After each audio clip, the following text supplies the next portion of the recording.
They say that every hero needs a villain, and that may be true, but in real life, it's often difficult to tell which party is which. Take Jake Paul and Dana White for instance. 2021 saw the two engage in a full-blown mudslinging media war. And if you're not a follower of mixed martial arts, then it's easy to write Jake off as the bad guy. I mean, he's young, brash, outwardly immature, and it's tough not to find him annoying if you're over the age of 13. On the other hand, we have Dana, the guy who's often credited with building the sport of mixed martial arts from nothing, brick by proverbial brick, and who speaks with an air of charismatic authority that makes it difficult to dislike him. But if you bother to dig a bit deeper, you might find that not only are the two more alike than it initially appears, but the seemingly obvious answer to which side of the battle is the good one gets a bit hazy. My name is Greg and welcome back to GK. In today's video, we'll be covering the ongoing back and forth between YouTuber turned boxer Jake Paul and UFC president Mr. Dana White. We'll go over where the beef began, where it's likely heading in the future, and what caused them to hate each other so much in the first place. We'll also analyze some of the allegations made, steroids, drugs, escorts, etc, etc. And if you enjoy content that focuses on the dark side of mixed martial arts and boxing, then consider hitting that subscribe button. With that said, grab a bag of popcorn, kick back, relax, and let's get into it. Most public feuds have unremarkable beginnings. Someone said something, someone took it the wrong way, things escalated, and before you know it, it turned into a full-blown shit show. The clash between Dana White and Jake Paul is not an exception, and the first person to say something in this case was Jake. After knocking out former NBA player Nate Robinson in November of 2020 in his second professional bout on the undercard of the Mike Tyson and Roy Jones Jr. exhibition, Jake called out several potential future opponents, among them UFC megastar Conor McGregor. This is his first fight, and even though it's only your second fight, there seemed to be a big experience difference here tonight. Did you feel that? Yeah, I mean, I've been training my ass off, for the past year. I'm taking this seriously. There's a long list of opponents that I want. Conor McGregor, Dylan Dennis. I'm gonna knock them both out.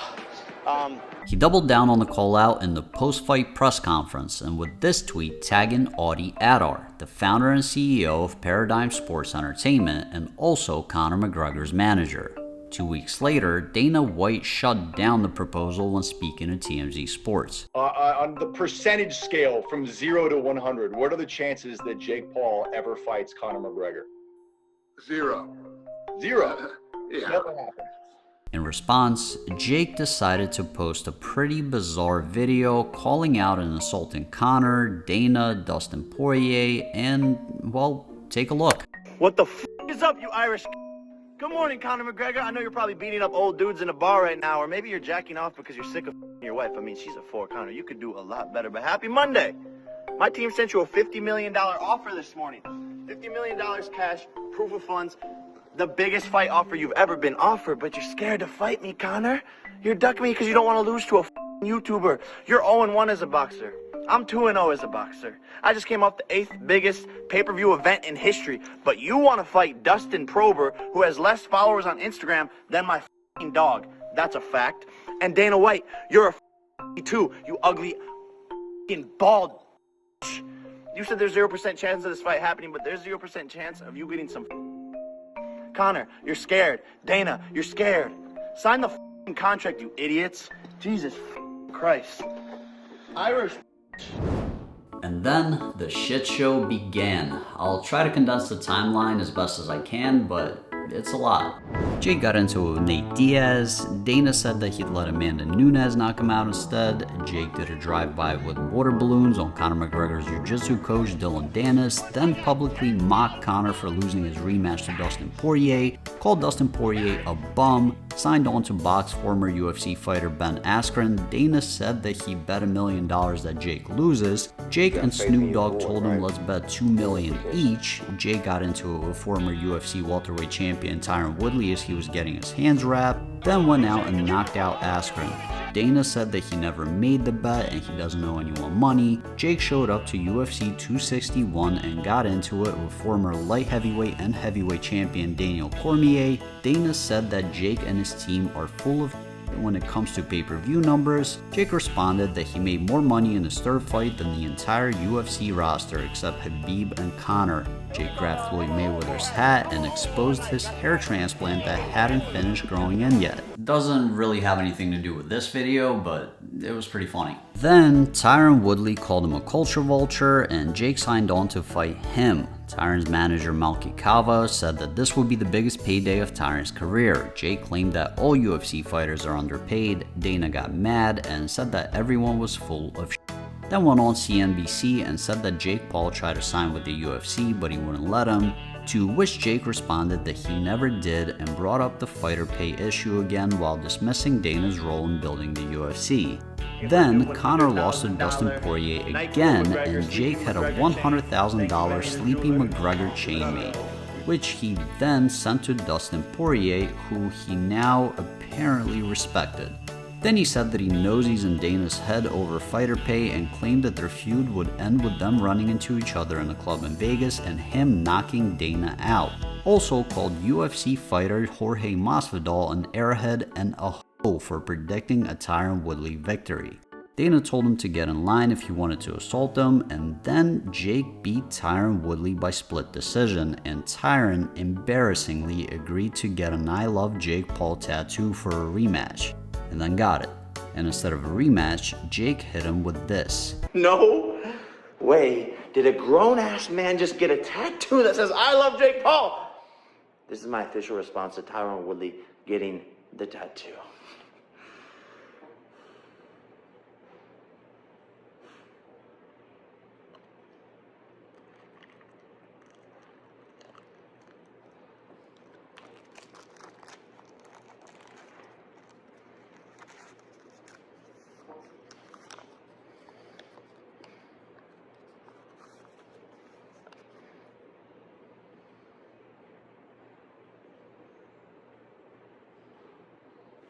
Can I grab those cheeks now, Poppy?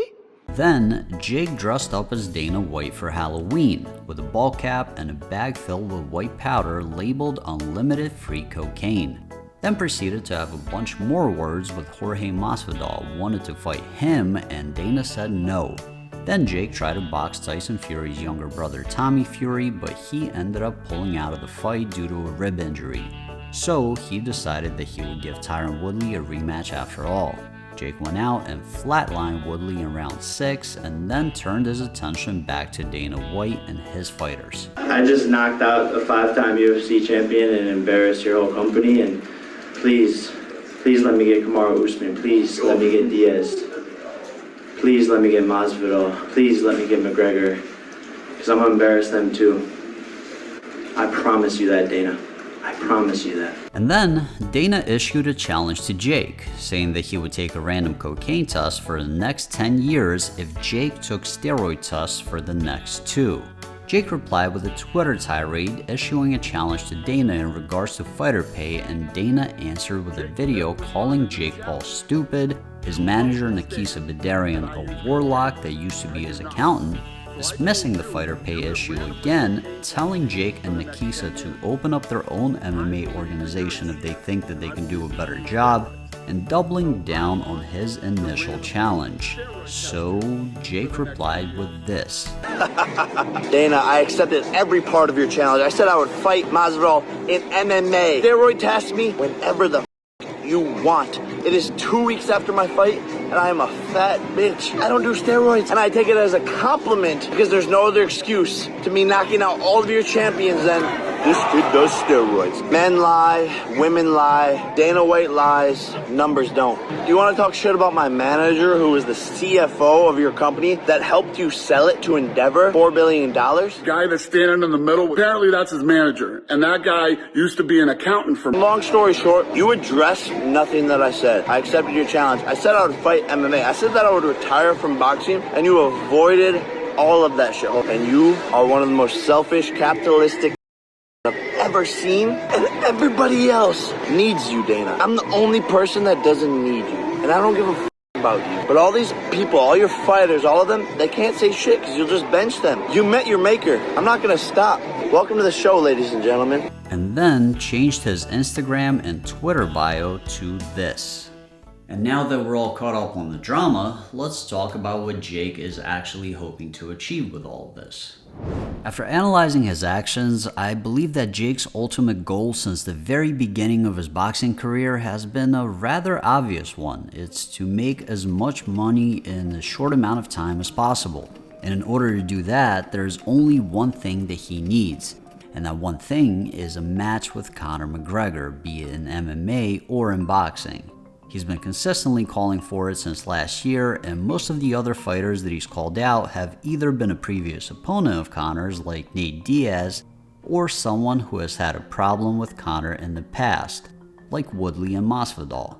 He actually went on record previously saying that the reason that he wants to fight Nate is because it gets him closer to Conor. The problem for him is that Dana won't let Conor fight Jake, being that he's under contract with the UFC, and the reason for that isn't because Dana thinks it's beneath him. On the contrary, just like Jake, Dana's ultimate goal is also to make as much money as possible, and I'm sure he's well aware of the type of money that this matchup would bring in, and it's not like he hasn't done it in the past. Plenty of people labeled the Mayweather-McGregor matchup as a circus act. In fact, that's what Dana's beef with Oscar De La Hoya stems from. The reason that Dana doesn't want this fight to happen is because regardless of what he publicly says, he's legitimately threatened by the skills that Jake Paul brings into the ring, and he isn't confident that Conor would beat him. Even in the octagon, Conor isn't exactly known as a wrestler, and it's doubtful that he would be looking to take Jake down. And if it stays on the feet, well, it's no longer such a crazy thought that Jake could outbox him. Hell, even Khabib's coach Javier Mendez came out and said as much. This isn't like the Floyd match where Conor had nothing to lose, and even a knockout loss could be brushed aside as him going against one of the greatest boxers of all time in a sport that he never competed in. No, in this case, Jake Paul would be the one with nothing to lose. After all, he's just a YouTuber that's been training in boxing for a couple of years. Losing to McGregor won't ruin his brand, but Conor losing to Jake would be a huge blow to the UFC and the sport of MMA in general. There would be no age excuse to fall back on. Nobody could say that Conor was just a wrestler or that he never boxed before, and with his current 190-pound physique, the size difference excuse would also be null and void. This would be a legit catastrophe. Imagine the optics. YouTuber with 4 years of training beats the first 2-division champion of the UFC. Terrible. And it's not just Conor. Dana is doing everything he can to keep Nate Diaz under contract for that same reason. He knows that the first thing Nate will try to do after becoming a free agent is set up a boxing match with Jake Paul. After all, it's no secret that rankings and championships don't move Nate one bit. It's all about the money for him. And unfortunately for Dana, even a third fight against Conor wouldn't pay as much as a potential match with Jake. Jake knows it too, which is why his strategy since the beginning has been to call UFC fighters out directly and position himself as the main advocate for fair fighter pay and healthcare. On some level, I'm sure he's doing it because he's a fight fan and genuinely feels bad for underpaid combat athletes, but realistically, the main reason for why he's doing it is because he knows that it's his best shot for securing mega fights against popular UFC names. And the reason that Dana is so pissed off at his manager is because he knows that he's likely the mastermind behind Jake's strategy. As Jake pointed out, Nakisa Bidarian wasn't Dana's accountant as he claims. He was the chief financial officer of the UFC and was one of the key figures leading its $4 billion sale to WME-IMG in July of 2016. More than that, he went on to be the CEO of the $500 million investment firm that Dana's good pals and former owners of the UFC, the Fertitta brothers, opened up after the sale. The guy isn't just some Joe Blow that doesn't know what he's doing that Dana attempted to paint him as. He's extremely competent and has a deep knowledge of the MMA market and the inner workings of the UFC.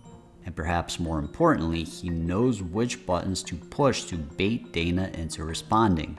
I mean, even when it's indirect, like when Jake called boxer Claressa Shields a loser for losing her second MMA match, and Dana gave a fiery response on her behalf. Maybe I'm crazy, but I feel like even that was partially by design. But this isn't just some chess match. The truth is, it's become very personal and very quickly. From the interviews I've watched while researching this video, I feel very confident in saying that Dana White genuinely hates Jake Paul.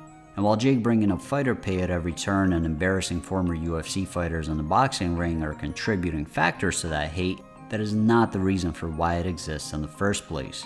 There are three things that define who Dana White is as a man.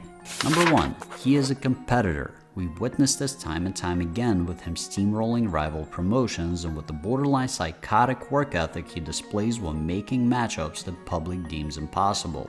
And when that's not enough, you can find him cleaning out casinos. Plain and simple, the guy loves to win. Number two, he is a control freak, and he tends to lose it when people don't do things the way he wants them done. Take his hatred of MMA journalist Ariel Helwani.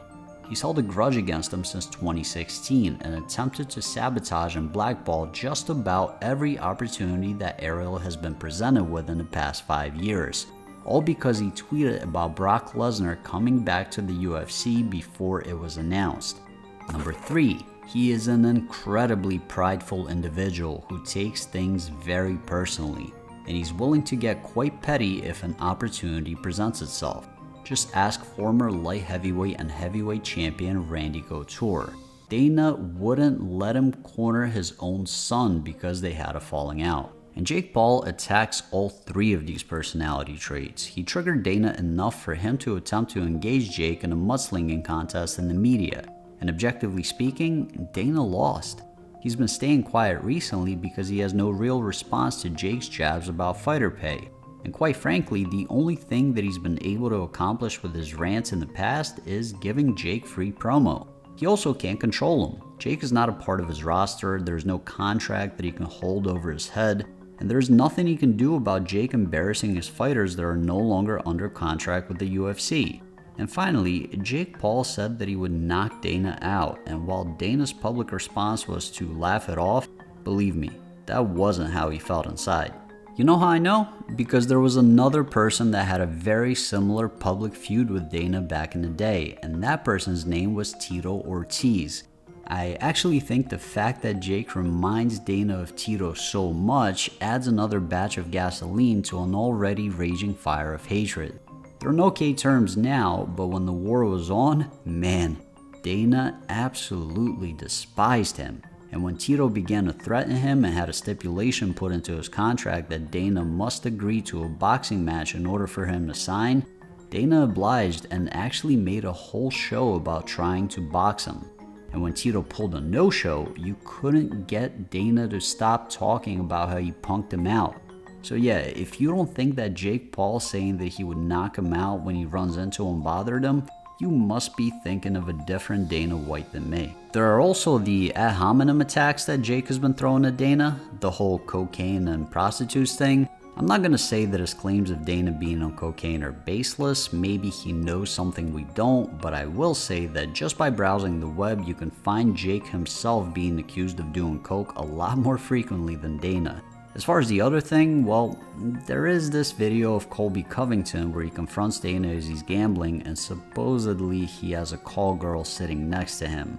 Of course it's unconfirmed, but it doesn't exactly look great, and Dana has also been accused of sleeping with several ring girls by his mother in the past. But she's not the most reliable source as they're pretty clearly on bad terms. The most compelling evidence, and something that Jake cited in his Halloween post, is the very real and documented lawsuit where Dana was being extorted with an alleged sex tape involving him and a stripper. The party extorting him, Ernesto Joshua Ramos, filed a separate lawsuit claiming that Dana and his lawyers offered him money to plead guilty and never came through.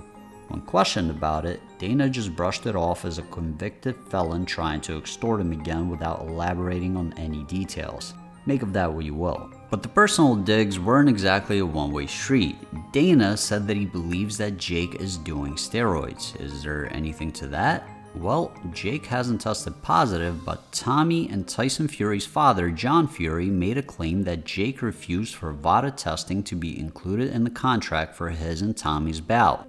For context, the contract included goofy things like Tommy Fury changing his name to Tommy Fumbles if he loses. If true, I can't come up with a reason as to why Jake would want to keep that out besides the obvious. Maybe as some sort of a weird power move? To his credit, he was drug tested for his recent Tyron Woodley fight and the results came back negative for any banned substances. If I had to make a personal guess though, I don't see why he wouldn't be doing steroids if he can get away with it considering the amount of money that's on the line.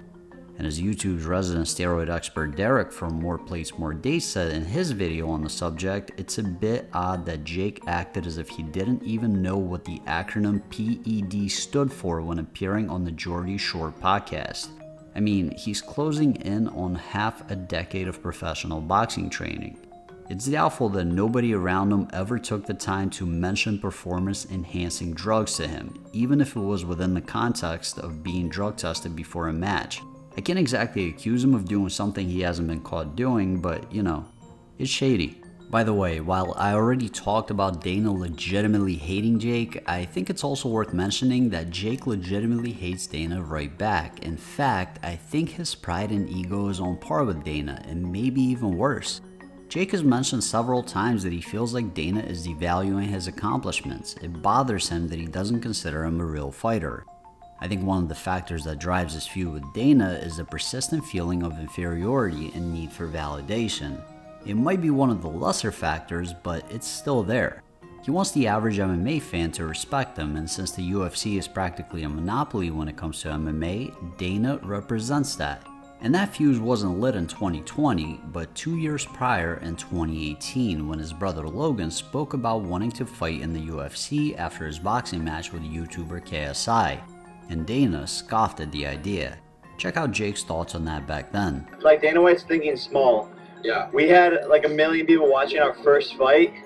The first time we ever done anything like that. The UFC doesn't even get that unless it's Conor McGregor.